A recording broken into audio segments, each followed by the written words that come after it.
Here in Splendora, we often use Kiva, a group processing strategy. It was originated by the Pueblo Indians to capture a variety of perspectives on important topics. Our high school social studies teachers are divided into an inner circle and an outer circle.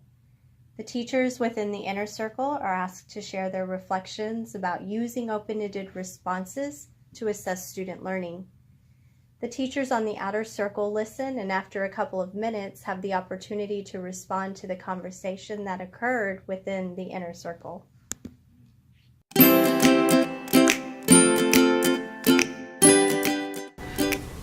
I guess for me, the open-ended responses really helped me see where my students are excelling and where they're also struggling. So posing a topic to them and answering allows me to see what they have gained knowledge-wise in the class and where they can also continue to grow in the future, and where I also need to reteach.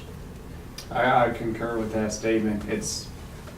Once again, it goes back to the idea that you can be a good guesser and pass all these tests, but writing something down will tell us if a student truly knows that subject matter, or if they have no clue, and it will help us gauge what we got to do in the future in order to teach a subject. It makes them put it in their own words. I tell them a lot, if you can't explain it simply, you don't understand it well enough. And a lot of times when you don't do the OER as an assessment, you just get them copying down things word for word from PowerPoint or from the textbook without really knowing what the words actually mean. Mm-hmm. Yeah, most of them I found, they'll memorize what they can for test, and it's just recall for most of them.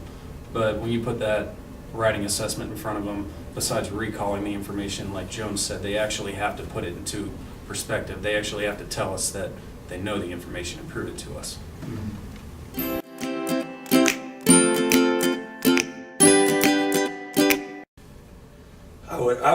I would concur with what they're saying. It shows you your gaps in your teaching ability or your teaching philosophy.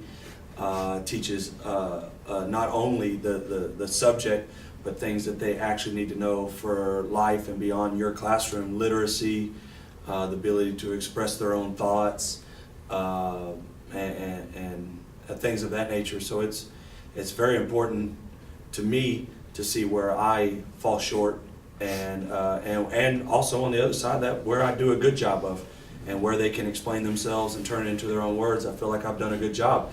But if I can tell that they can't put it into their own words, then I know where I need to adjust from that.